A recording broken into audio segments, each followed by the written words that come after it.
Ready? On 3, 2, 1. Awesome intro time. What Sparta gotta do? What?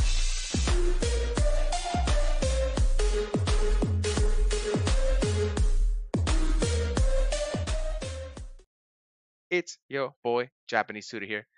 Gonna get right back into some Dutch action, Dutch Stonewall, and we're gonna continue the series with the winning with the Dutch.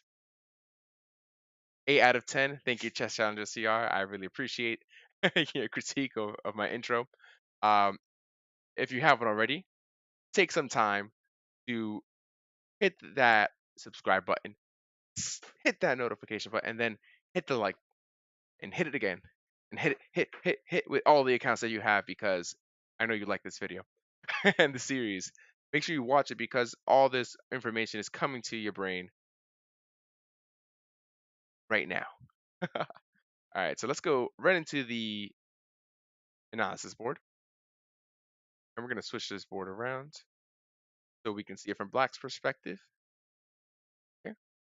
Hope you're having a great August. We're finishing up August soon, August 2018. Hopefully everything's going well with you guys. It's been amazing for me. I've had a lot of support on all social media channels, YouTube, Instagram, Twitch. Twitch following is crazy. They're here for the live lesson as well, so shout out to them. If you guys want to be known, I have the chat box here, so you can go ahead and emote spam if you want. So let's see, D4, F5. And this is Strict versus Zedlak in the Olympiad, in the Turin Olympiad in 2006. G3, Knight F6. 6, Knight F3. Oops. This, Knight F3. 5, castles. Alright, castles. Bishop D6. C4. And we know only after C4 we play C6. B3, Bishop Queen D7 to prevent the line. We know this already. Knight E5, and then castles. Alright, let's get right into it. He gives the line Knight D2, which is an interesting move. He has the exclamation and question mark together. This position could, in theory, also arise from another move order, so they can play Knight BD2 first, and then after castle they can play Knight E5. But in that case, Black, you can play B6, and then you meet Knight E5 with B7. So at that point, if they do play this, now you can play B6 because now on Knight E5 you meet it with Bishop B7, and you kind of okay here, and then you might be able to play some G6, or you might be able to play Knight E4 when you play Queen C. It's a really interesting point. Knight E5, bam, and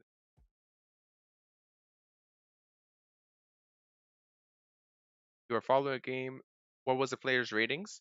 I think every player that is in this example are over 2,400, I believe.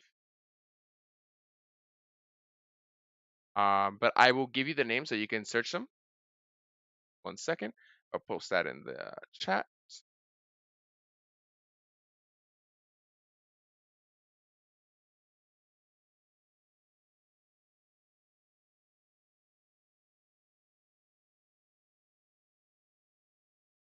Okay, so those are both of the players. Okay, so Knight D2. And they said that just as in 9, Bishop B2, the text move is intended to discourage development with B6, but it seems less critical here as the lack of support for the E5 knight makes the C captures D5, E captures D5 structure a little bit less attractive. The third major option, Queen C2, is covered in some theory later on. So we play B6, and actually B6 is the correct move here. The playable alternatives to this was also Knight BD7, or Knight E4, or 7. all playable. And then you can also play c5, which is a kind of cool alternative. So he captures d5, which is white's only consistent continuation, but guard considers the move dubious as it increases black's influence over e5. And on 10, instead of taking, they say that after bishop e2, it kind of transposes into the main line with a knight 2. Okay. But then they have like some knight d f3. It has some value in it. But we already know this, so here it captures. And then we're going to play e captures d5.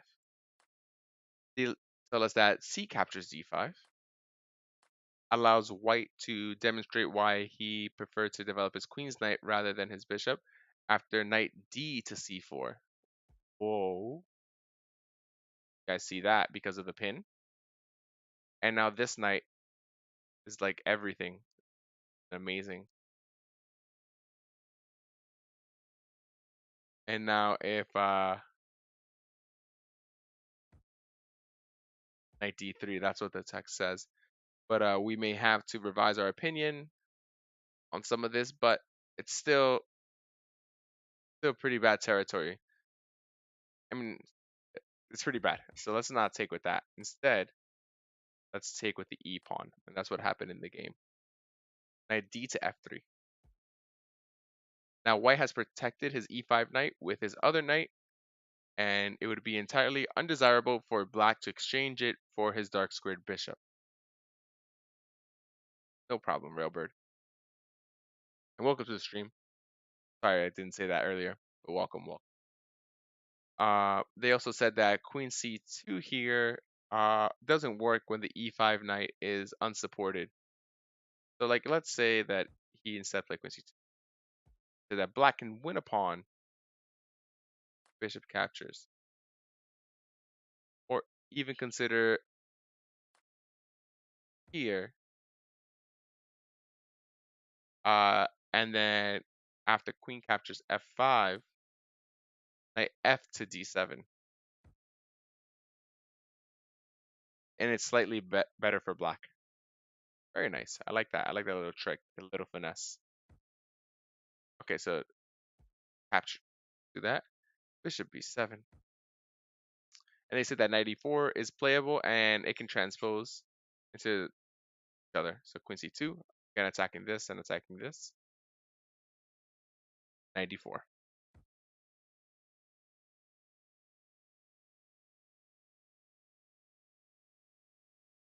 This looks a little bit more comfortable for black than the previous game where we played some other really nonsensical moves. Where he gave up his dark square bishop for the e5 knight. Actually, the computers already give black a marginal preference. And so rook d1.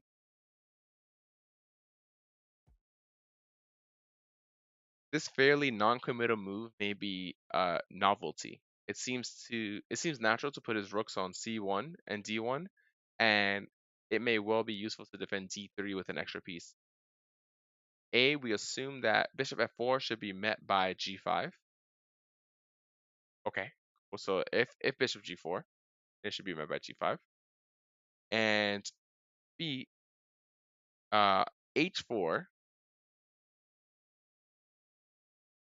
planning bishop f4, maybe an idea worth testing. Okay. Also, bishop b2 looks natural, but the bishop may be better off on f4. One practical example, you can play c5. It ends in a drawish position, but might be a try. It's one of those your mileage may vary moments. Another move is knight d3, preparing bishop f4. It appears logical, but it's also a step backwards, and white hasn't been able to demonstrate much of an advantage after knight d7, and even if bishop d4. So let's say like this. So knight e4, instead of rook d1, sorry. knight d3, knight d7, bishop f4, and uh, maybe just not trade off these pieces. Maybe bishop a3.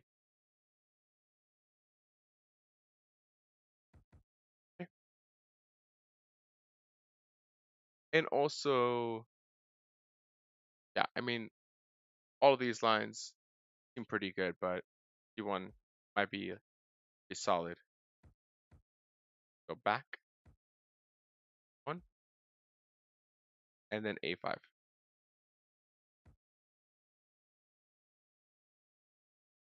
Black is slightly tied down to the defense of his backward c pawn.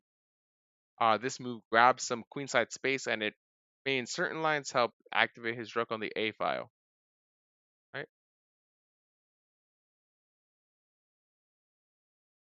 Most programs prefer knight a6 followed by c5. Then, so let's show you that. Most computers prefer this because if this happens, then it loses to this, right? Unfortunately, that's what the computers prefer. But so this move gaining space, okay, it's playable. But here and here with the idea of that is probably preferred. But again, we're not computers, we're human. Good thing to note.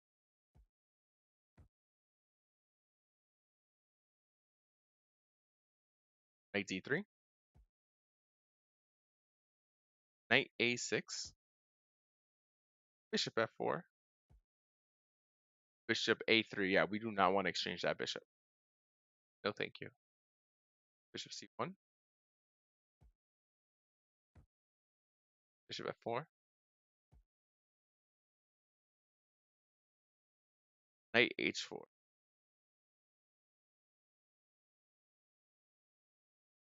bishop d6, f4. Sorry, knight b4.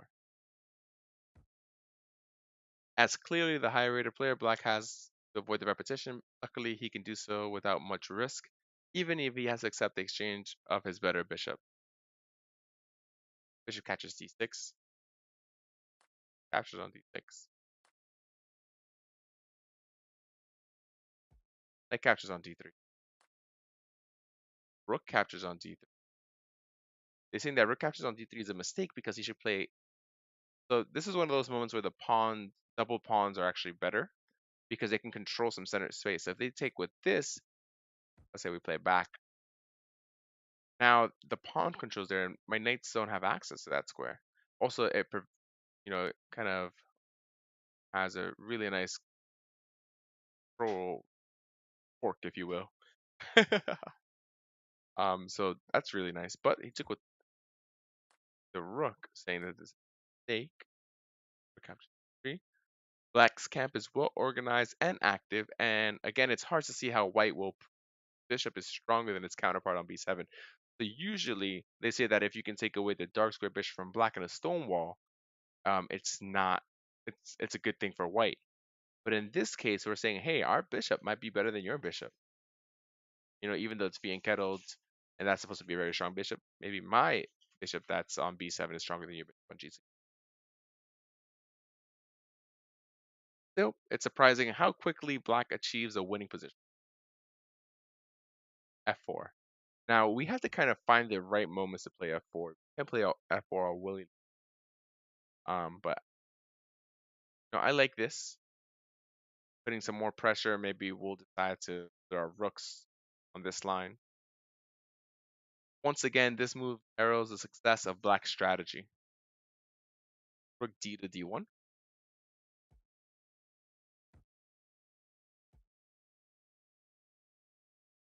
When you see what happens in the game, it's easy to suggest rook f1, but such a move would be unforgivingly passive in a position that looks fundamentally sound.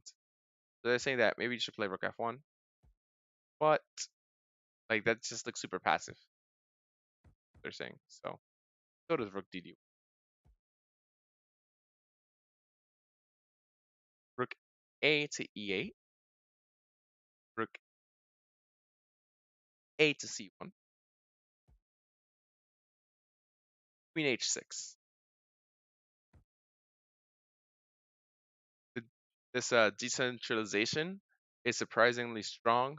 Besides the vague threats to h2, black main point is the contact with the important e3 square. Because maybe we can play some things like this, and then we can put our queen on that square. Rook c2. Probably intending queen c1, but there is no time for this move. White suspected what black was planning, he might have tried g4 instead, which, although it's weakening, would have avoided immediate defeat. So f captures g, h captures g. Of course, f captures g3 over that line. Leads to the well-known smother mate with queen e3, h6 double check, check, take, right? So he's not going to play there.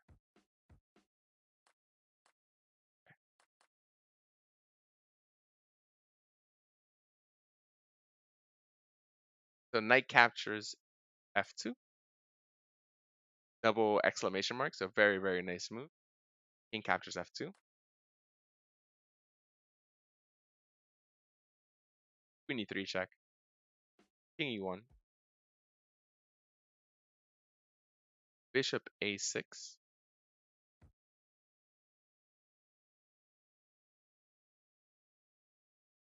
They say that actually rook captures f3 is much simpler.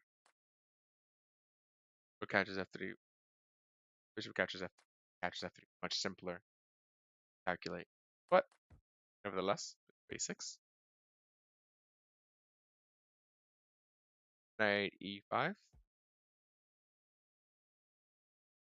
There is no defense. Queen captures g. Check. Captures g. Threatening this 6. Bishop catches e2. King c1. f1. Rook captures f1. Rook captures f1. d2. One check. Bishop b5. Very nice. Why not play this?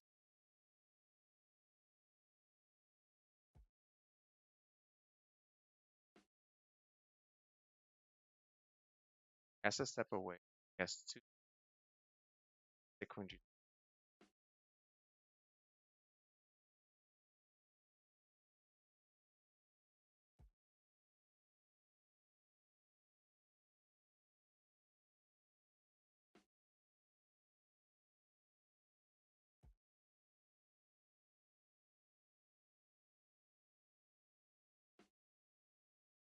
Kind of just getting there.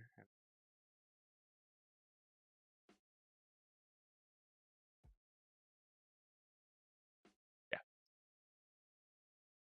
Anyways, what are we learning? We're learning some Dutch. We're gonna go over some more games in the Dutch to increase our awareness of what we should be doing and look at what other people have played and then try not to make the same mistakes as them. Very nice. I like this game a lot. So if nothing else, the two previous games that we just went over should demonstrate that there is nothing wrong with Black's pawn structure after e captures d5 per se. If he can organize his pieces well, then there's no lack of active opportunities. In the notes of game 11, they hinted at the white having more critical 13 moves. But basically, a summary of all this is starting from a rather distinct position after white's eighth move. Our lessons are rather specific to this lesson, which is kind of redundant. But watch out for the pin on the h1AA diagonal, right? And if you are taking notes, this is some stuff that you want to jot down. There's relatively little to be gained and a lot to be risk by delaying castling. So usually castling is all right. The semi-symmetrical positions arising from c captures d5 and c captures d5 are generally solid for black, can be quite depressing if it's achieved at the cost of giving up the dark square bishop for a knight. The asymmetrical positions arising from c captures d5 and e captures d5 are strategically challenging, and the evaluation will mainly depend on piece activity. So try to get your pieces active. Giving up the important dark square bishop with where bishop captures the knight on e5 and d captures e5 can make the white bishop on b2 bad if black can follow up with c5, shutting off the only other interesting diagonal for the bishop. Very interesting. So far, we have concentrated on a rather narrow set of stonewall lines.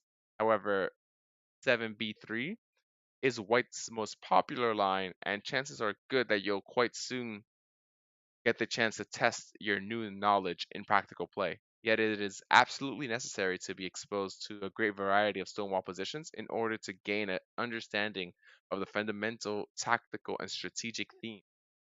Assume that you have had a lot of blitz experience with the stonewall since last lesson. So hopefully you guys are going to do that. We again offer two theoretical sections and with a lot of game fragments. And although these theories are not like 100% accurate, I want to learn some of the stuff. Okay, let's go ahead and we're going to go on to lesson 3.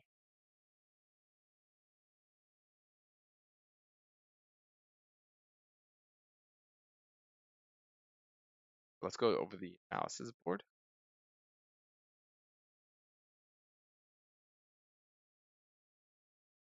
Those who don't like thinking should at least rearrange their prejudices from time to time. That's funny. White's less popular seventh move options are a diverse collection. Some, like 95, should be neutralized by a precise sequence of moves, while others are very flexible and can only be handled well if you understand the underlying logic and are ready to face a lot of different positions. The main complex to be considered is a relatively recent brew designed to discourage development with b6. All right, so let's go over the main moves. So d4, f5, knight f3, knight f6, g3, 6, bishop g5, castles, bishop d6, d4. Now we're going to consider queen c2, the principal continuation. Okay. Then after castles, knight c3. They say that if they play knight c3 first, they can transpose usually. And now we finally reach a branching point, and we can consider two main moves: knight e4 and queen e8. Now queen e8 I've never seen, but it makes sense, right? Play here. We have some lines over here. Knight e4 is just like the typical reply. So, okay. So first, an example of quiet development. So we're gonna go back. After a month of watching Japanese tutor, you can beat a player in less than 10 moves. Definitely. If imagine what you can do after 2 months of watching me. 7 moves. And after a year of watching me, you can beat a player before even playing them. Mind games. Thank you, Chess Challenger CR, for the kind words. All right, so we're gonna go right into the position. So 4 e6, and I like this move order a lot because it doesn't tell your opponent what you're gonna do. Now you have to be flexible because if they play e4, then you have to kind of switch gears. But I think it's a good try. So d4, e6, knight f3, They're remaining flexible as well, but then we can play f5. They play g3, knight f6, bishop g5, castles, bishop d6, or water here.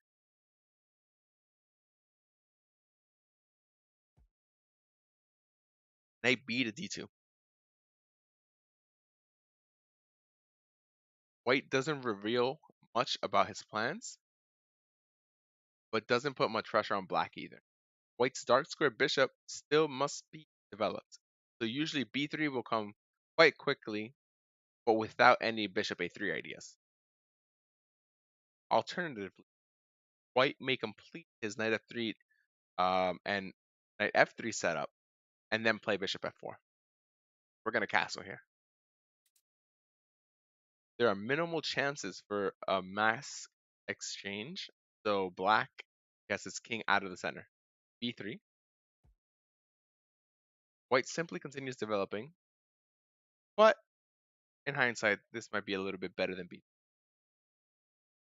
b3. After the flexible queen c2, black can safely develop with b6, and then if knight a5, okay, so back, they can play here, and they can play b6 because knight e5 that we have here, as we actually just saw. f3, knight e4, and if here, then we can play c5. Okay. Okay. So let's see what happens in the game. So after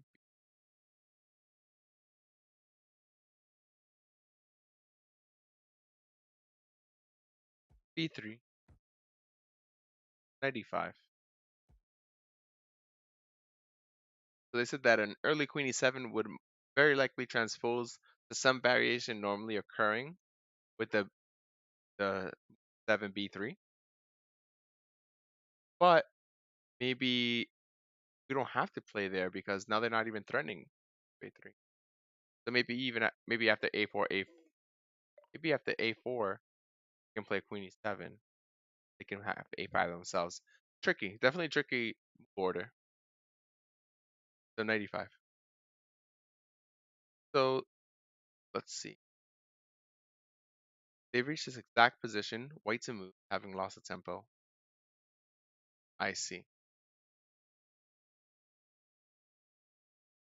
So it doesn't matter. They said if you move, get into this position, you're not really walking on a knife's edge. You just can play simple stuff. If white plays 2e4, you play the French with d5. Um, so you have a number of options actually. So you can play c5, playing like a Franco-Sicilian, and if they play d5, then you have like a Franco-Benoni. You can play b6, going into Owen's defense. You can play d6. You can play c6. I mean, there are a whole number of moves, but I think the most challenging tries for black are maybe d5 and c5.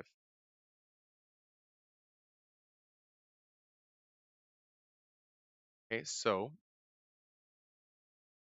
bishop b7. And thank you for that question. That's actually a really good point. So knight d to f3. The well-known pin tactic on the h1 a8 diagonal works here too. But after c captures d5, c captures d5, so let's go over there. After c captures d5, c captures d5. Knight dc4.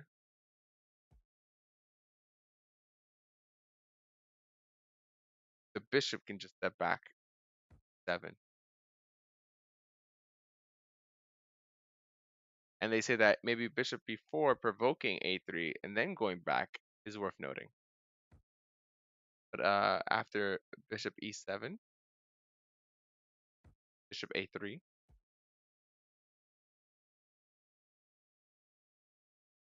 knight c6, knight captures c6, captures c6, captures e7, captures c7, 95, FC8,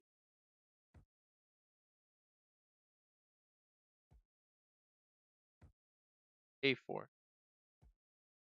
AC8, Rook FC1, Bishop B7, F3, Knight D7, captures, Knight D3, and A5, which they said it was equal. Back into the ninth move was 7, Knight ZF.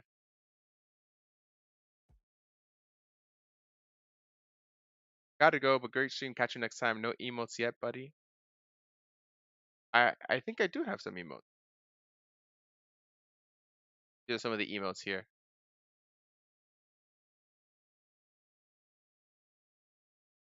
And thank you for being here, Chessbots or Whales. See you in the next stream.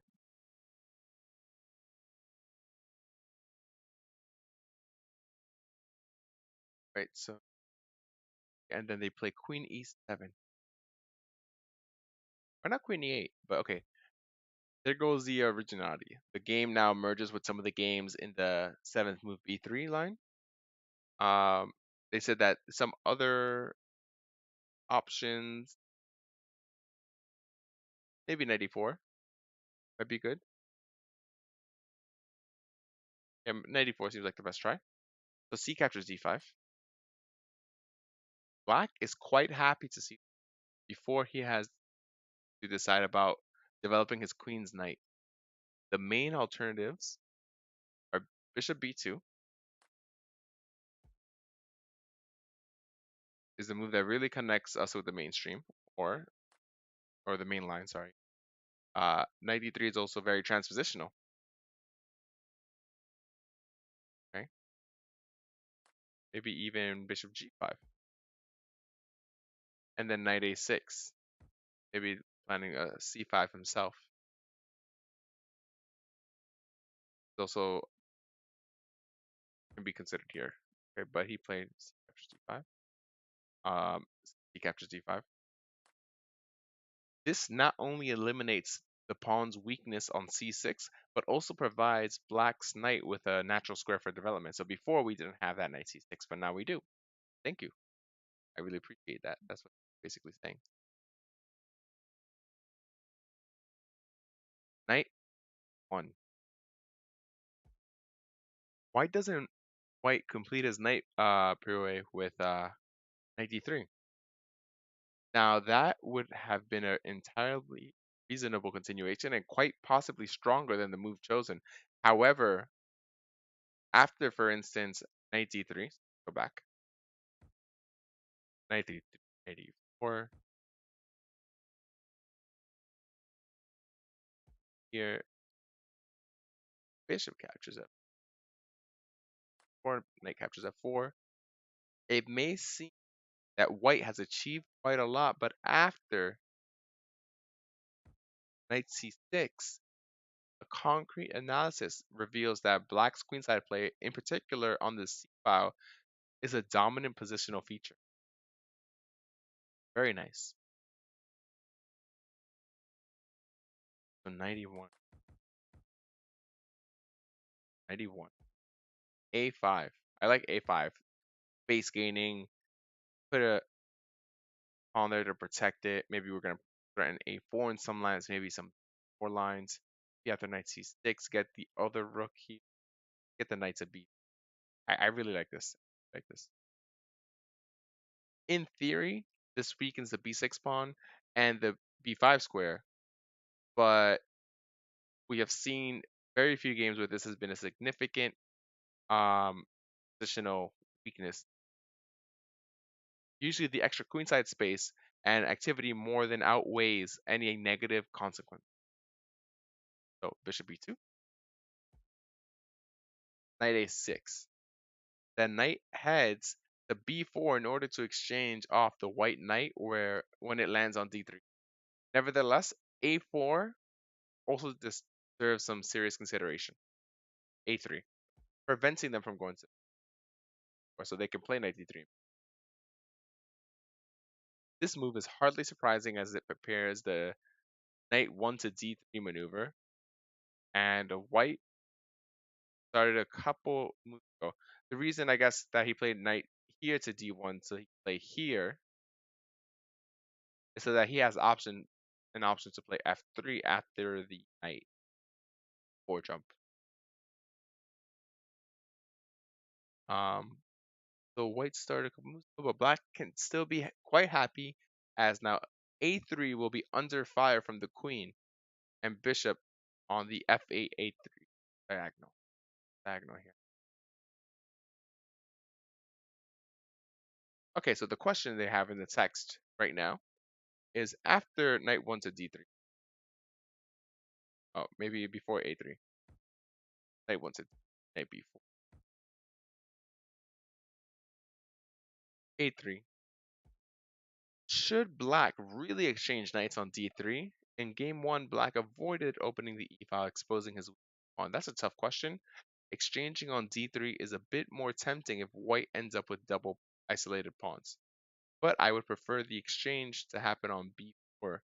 So most probably I would try to delay the exchange to see if an advantageous moment turns up.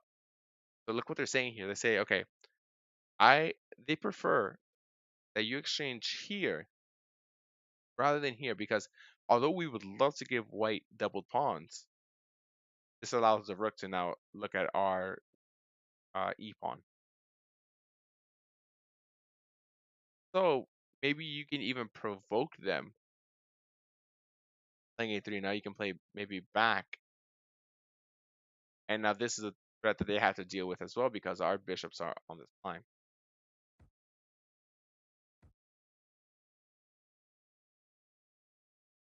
Very, very nice point.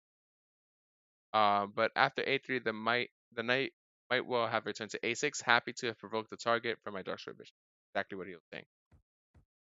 Very nice question. So a3, rook a to c8, queen z3. The knight want to go to d3. Why would you put your?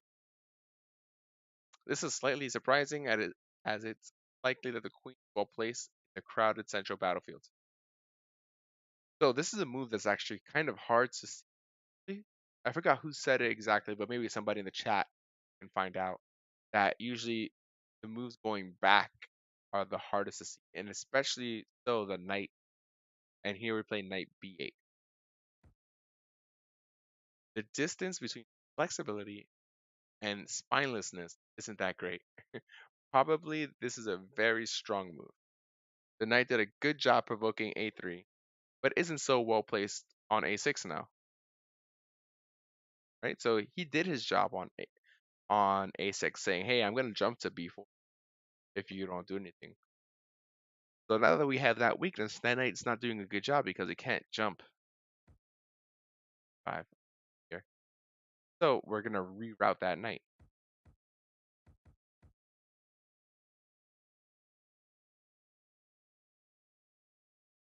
Catch you soon. Catch you soon. Also real.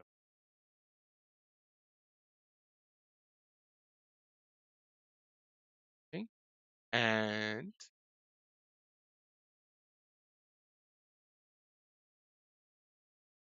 we're going to play queen e3, bishop a6, knight 1 to d3.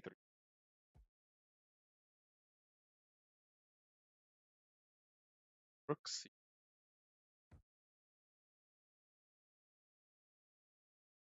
Rook f.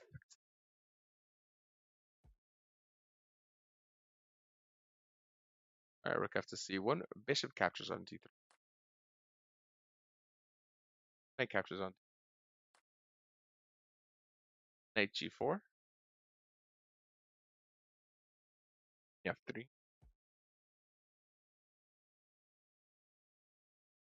Captures on c1. Check bishop captures c. This undesired recapture and black's subsequent conquest of the c file is the first concrete benefit of the 13th. And that 13 move was knight a6.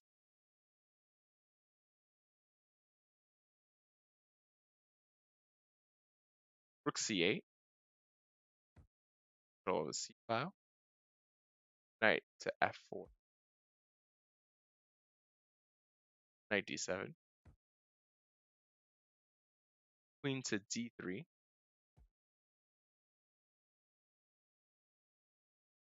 Knight g to f6. Maybe planning to go here sometimes. Maybe pushing e5 might be an option as well at some points, covering this square. Bishop b2. g5. Get your knight out of here. Knight h3. Knight here. Bishop captures. Knight f8. Coming here to attack.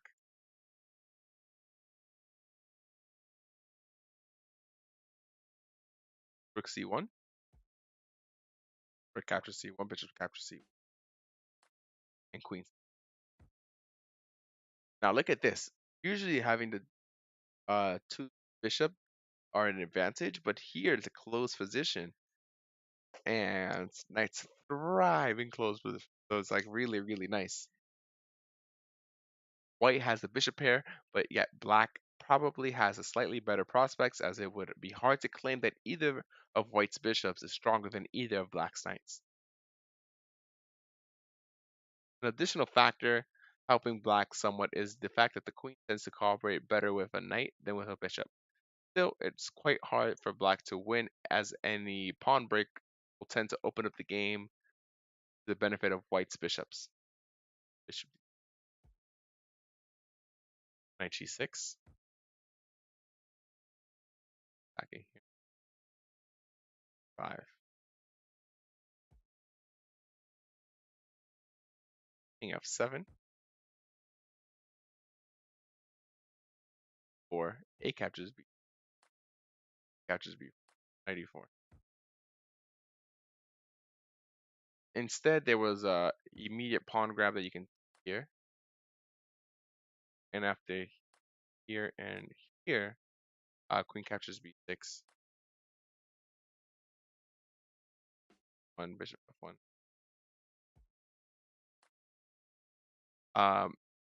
But it's even better to keep the threat, as white can hardly allow the knight to remain on e4. And after giving up his light squared bishop, the protecting f4 with e3 would weaken white's light squares too much. Okay, so let's go back, see why he played what he did. Bishop catches e4, f captures a4, question mark. White had to prevent or diminish the effect of black's next move with either queen b5 or protecting queen a4, second c2. In any case, the knight e7 transferring the knight to the ideal square f5 would ensure good winning chances for black. But now queen c2. This simple move wins. White's queen is pinned to the bishop and cannot protect the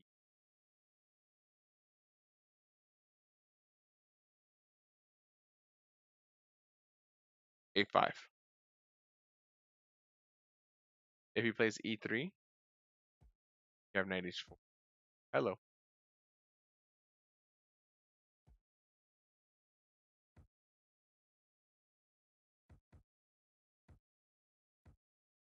a5. Queen d1 check.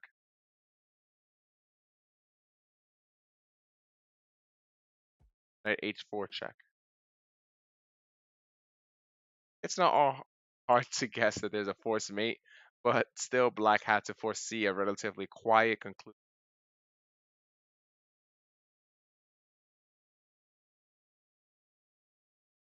Okay. Let's see. d3.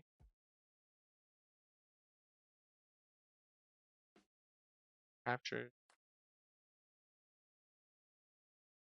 Capture. 5 h6. Captures.